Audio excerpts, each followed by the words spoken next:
One of the great things about classic bikes is that we all have our favourite eras, whether that be turn of the century, pre-war or something a little bit more modern. Former racer and motorcycling commentator James Whittam. Well, James, we've had many a chat about your passion for old things. Tell me about some of the bikes that you got. I've loads and loads of bikes. Mainly, I call them classic bikes, but I use the word in the broadest possible sense. Basically, my stuff is 70s two-strokes.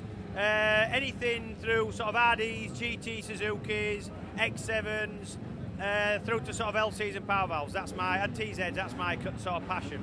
And obviously you're involved all the time in modern bike racing, but what does classic bikes and classic bike racing mean to you?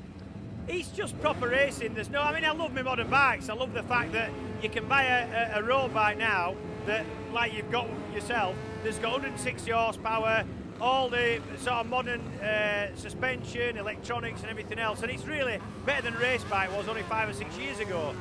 But the other side, and I love that, the other side to that is the fact that you look at the sort of stuff from the 70s and early 80s, there's no electronics, no computers, no nothing. It's a spark, an engine with some petrol in it, and it makes a lot of noise and it smells a lot, and that's what I like, the simplicity. Do you think that it was harder to ride those bikes in the olden days?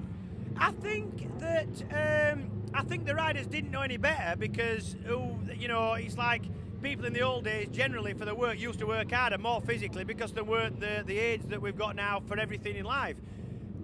But I do think people in general were harder, and I think the bike racers then were harder. They had to be. The circuits were more dangerous, but they didn't know that at the time, I know, but I do feel that they were harder people, yeah. And can you just give us a quick chat about the bike we're going to see you on later? It's a 500cc, 3-cylinder Kawasaki.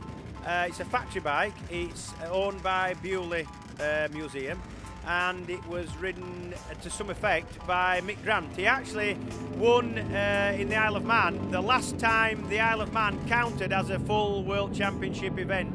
So it's Mick Grant's only 500cc GP win. It was in the Isle of Man and it went in 75, so the gear lever's on the wrong side, and I don't know how I'm going to go on, but I'm not going to go so quick, so I'll be all right.